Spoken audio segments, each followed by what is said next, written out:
Welcome to the deep dive. Today, we're looking at just one source, actually. Sure, one, yeah. But well, it feels less like an article and more like an intellectual hand grenade, honestly. That's a good way to put it. We are diving deep into Multiverse Journal, index number 2229, dated October 8th, 2025. And this document is, it's a maximalist critique, highly charged. We're going to need to stay really focused, really objective today. Absolutely. That's really the mission here. Strict objectivity. Because this source, it kind of blends social critique with some really extreme spiritual claims and even a radical political agenda, all packed into one, well, aggressive piece. Aggressive is definitely the word. Yeah. The author basically blames almost all major societal suffering, injustice, sickness, confusion, even what they call the murder of hope, joy, love, trust, sanity on a hidden system, an intentionally malevolent one. Wow. Okay. So our job, just to be clear, is purely to analyze how that argument is built, the rhetoric used. We're not endorsing any of this, obviously, just looking at the claims. Yeah. Got it. And the author is pretty upfront about their goal, right? They call it recording inspired information about these situations that seem, well, unfixable, these chronic problems. And the core issue, according to this journal entry, it all comes down to causation. What causes the suffering. Exactly. The author flat out claims the official stories, the narratives we usually accept, are wrong, are intentional lies. Or worse, even. Yeah. Yeah, or worse. There's like these perfectly crafted conspiracy theories that mix in just enough nonsense to make anyone trying to find the real truth look crazy. It's a really powerful premise, isn't it? It's not just saying there's misinformation out there. It's arguing it's designed. Intentional. Intentional design. The idea being if you always misunderstand the cause of a problem, you can never actually fix it, which presumably serves some hidden purpose. Okay, let's try to unpack that purpose then, because that seems central to this whole system the author is attacking. What's the motivation? Yeah. Why perpetuate these lifetimes of suffering and psychological tortures, deaths, broken lives? Well, the core argument is that this immense suffering isn't just bad luck or poor policy, it's maintained. Maintained? Yeah, intentionally kept going. Because these terrible outcomes, or maybe the real causes behind them, they profit powerful groups in significant ways.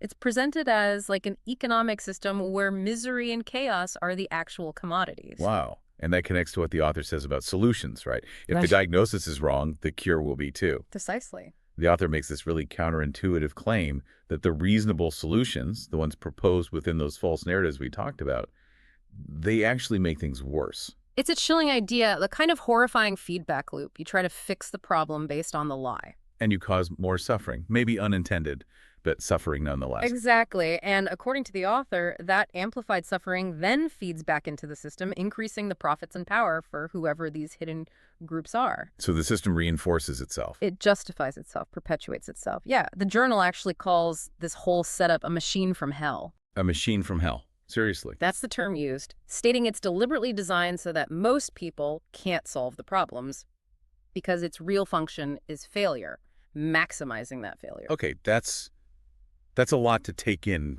conceptually. Very abstract. Does the source give any concrete examples to ground this? It does. It pivots to one very specific and, let's just say, extremely controversial example, the connection we see globally between race, poverty, and racism. Ah, okay. So moving from the abstract machine to a real-world issue. Right. And this is where that theoretical machine is supposed to become, as you said, horrifyingly concrete. So what's the claim there? Keeping in mind, we're just reporting the source's argument. Right. Objectively. The author claims that the established narrative, the way we usually talk about race and poverty, is itself part of the design. It's defined specifically to exclude critical information. Information that would do what? Information that would supposedly falsify the link to race itself.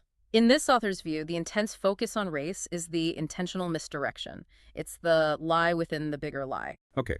So, if race is the distraction, what does the author say is the real link, the one being suppressed? The journal proposes a true link. It defines it as IQ that is independent of race. IQ independent of race. Yes, and right here is where the author makes this. Well, it's a massive leap.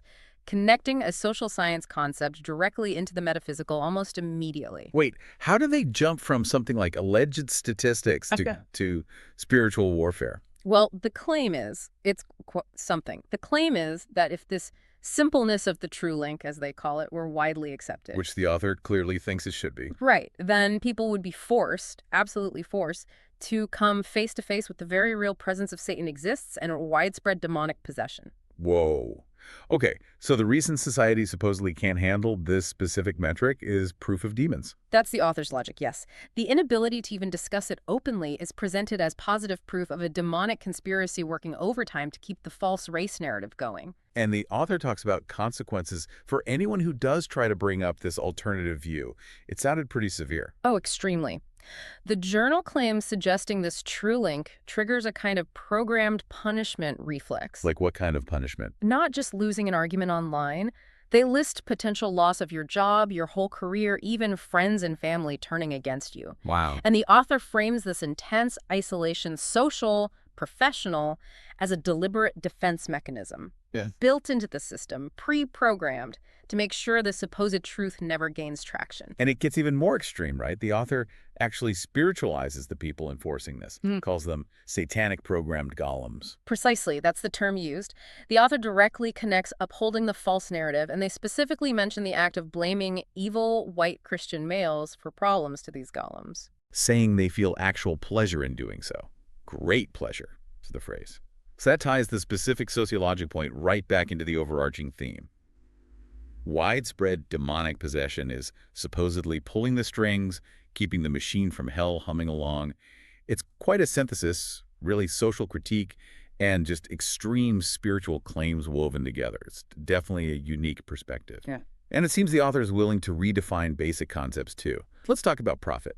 Most people hear profit, they think money. Right. Wealth, assets. But the author dismisses that, calls the answer wealth, money, a conditioned lie. Why? Because, they argue, focusing only on material wealth stops people from seeing the real profit being collected, the deeper spiritual profit. The spiritual profit. Yes. The author claims the entities orchestrating all this suffering aren't primarily motivated by dollars or gold. They're driven by the metaphysical fallout of human misery itself. Okay, so if it's not money, what is the actual currency? What's the real profit, according to this source? The real profit, the journal claims, is soul deaths. Soul deaths. Yeah.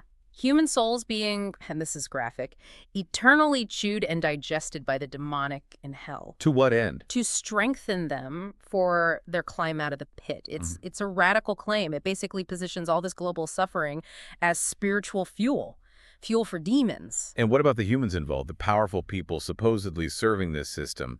They're not just getting rich. The author implies they pay a heavy price for certain perks, like dream visions of the future. That's right.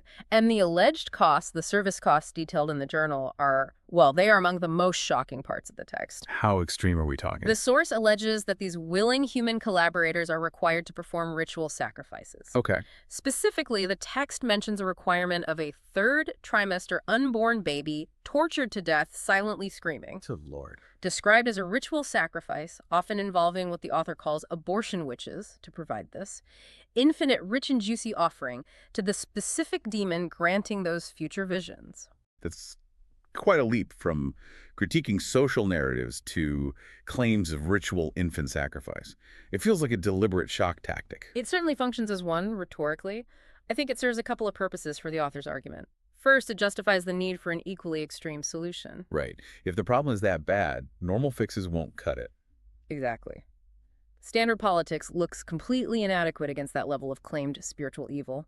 And second, the sheer horror of it forces the reader into a corner. Either dismiss the whole thing as insane or feel the absolute urgency and terror the author clearly intends. If the problem is demonic on this scale, the solution has to be, well, divine. Which brings us neatly to that proposed solution. Given this picture of systemic, deeply spiritual evil, the author concludes, I believe it long past time we fix the entire system. And I mean the entire system. It's a call for a complete overhaul. And the specific proposal is the creation of an Abrahamic justice system. Abrahamic justice. How does the author define that? It's envisioned as a system that would codify what's generally understood as true and just to all Abrahamic followers. So Jews, Christians, and Muslims. Okay, the three major Abrahamic faiths. Yes. And crucially, the author believes this system would also gain the support of reasonable, sane non-believers. That's a huge coalition being proposed there. What kind of power or authority would this system have? Well, the author estimates that these Abrahamic faithful make up roughly half the world's population. Wow. The goal is to unite this massive religious group to, and this is the author's phrase, impose the fear of God onto existing governments and powerful institutions. Impose the fear of God. How? By demanding that these institutions operate within the bounds of basic shared divine law. The author mentions things like the Ten Commandments, natural law, and fundamental freedoms, worship, conversion, speech. The idea is to forge a unified global religious legal standard that governments simply couldn't afford to ignore. It's clear, reading this, even excerpts, that it wasn't written to be gentle. The author seems very aware, maybe even proud, of the aggressive tone. Oh, completely transparent about it. They explicitly state the article isn't for the spiritually and intellectually castrated and hyperfeminized. Okay. And they describe their own writing style as being penned with salt and hot pepper. Salt and hot pepper. Yeah, with the specific intention that the reader should feel like their mind testicles were kicked hard and maybe even cause their nose to spontaneously start bleeding. That's quite the authorial statement. Mm-hmm. So the aggressive style is part of the message itself. Absolutely. It suggests that any less forceful approach is simply inadequate for the scale of spiritual warfare they believe is happening. It's meant to shock people awake. Out of complacency. Right. And we should also briefly mention the author's apparent self-perception of authority. The journal points to another entry, Index 2228, which is described as being from offices of Papal King. Papal King. Yeah, suggesting the author sees themselves as having significant, perhaps even quasi-religious authority to issue these kinds of pronouncements. Okay. So, summing up this deep dive, we've examined this single, incredibly dense source. It combines a total critique of society, claiming suffering is engineered. Details this economy supposedly based on demonic spiritual profit. Offers that highly controversial race IQ demon link as an example. And finishes with this radical call for a unified Abrahamic justice system to basically take charge. It's a profound piece demanding you rethink everything about cause and effect in society, all based on this conviction of intentional engineered suffering. It really is.